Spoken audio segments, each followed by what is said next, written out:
নমস্কাৰ বন্ধুসকল, education plus YouTube চেনেলটোলৈ আকৌ এবাৰ আপোনালোকক স্বাগতম জনাইছোঁ।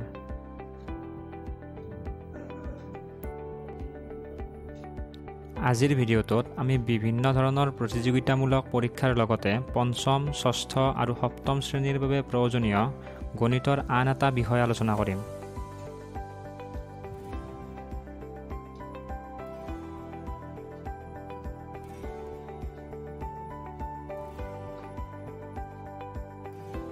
আজিৰ আলোচনাৰ বিষয়সমূহ হ'ল 1 নম্বৰ ত্ৰিভুজৰ পৰিসীমা আৰু কালি আৰু লগতে আয়তৰ পৰিসীমা আৰু কালি। পোনপ্ৰথমে আমি ত্ৰিভুজৰ বিষয়ে আলোচনা কৰিম। তিনিটা বাহুৰে আগুৰা বন্ধ সমতলিক ক্ষেত্ৰক ত্ৰিভুজ বুলি কোৱা হয়। ত্ৰিভুজৰ পৰিসীমা হ'ল তিনিওটা বাহুৰ মাপৰ যোগফল আৰু ত্ৰিভুজৰ কালি হ'ল হাফ পূৰণ ভূমি পূৰণ উন্নতি। উদাহৰণস্বৰূপে, যদি এটা ত্ৰিভুজৰ বাহু তিনিটাৰ মাপ 5 চেণ্টিমিটাৰ, 6 চেণ্টিমিটাৰ আৰু 7 চেণ্টিমিটাৰ হয়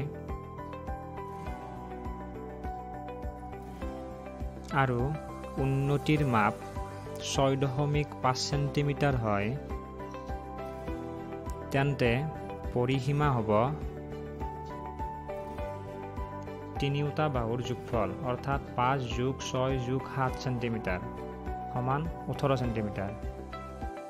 আৰু কালি হ'ব হাফ পূৰণ ভূমি পূৰণ উন্নতি অৰ্থাৎ হাফ পূৰণ ভূমিৰ ঠাইত 6 পূৰণ উন্নতিৰ ঠাইত 6.5 অৰ্থাৎ হাফ আৰু 6 পূৰণ কৰিলে আমি পাম 3 পূৰণ 6.5 আৰু এই দুটাৰ পূৰণফল হ'ব 19.5 বৰ্গ চেণ্টিমিটাৰ।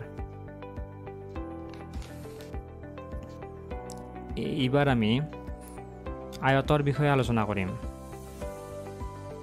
যি চতুৰ্ভুজৰ বিপৰীত বাহু দুযোৰ সমান আৰু কোণকেইটাৰ মাপ 90 ডিগ্ৰী তাকে আয়ত বুলি কোৱা হয়। আয়তৰ পৰিসীমাৰ সূত্ৰটো হ'ল দিঘ যোগ প্ৰস্থ যোগ দিঘ যোগ প্ৰস্থ অৰ্থাৎ দুটা দিঘ আৰু দুটা প্ৰস্থৰ যোগফল অৰ্থাৎ 2 পূৰণ দিঘ যোগ প্ৰস্থ। আৰু ইয়াৰ কালিৰ সূত্ৰটো হ'ল দিঘ পূৰণ প্ৰস্থ।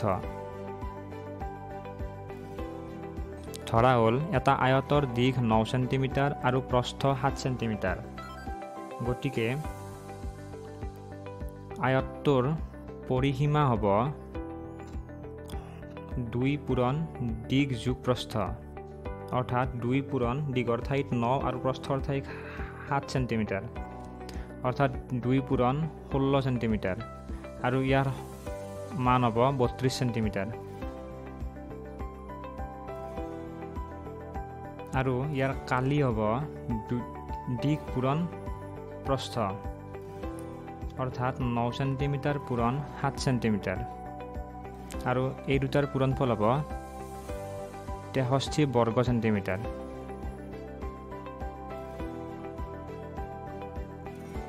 পৰৱৰ্তী ভিডিঅ'ত আমি আন কেইটামান জ্যামিতিক চিত্ৰ যেনে বৰ্গ, বৃত্ত, সামান্তৰিক আদিৰ পৰিসীমা আৰু কালিৰ বিষয়ে আলোচনা কৰিম।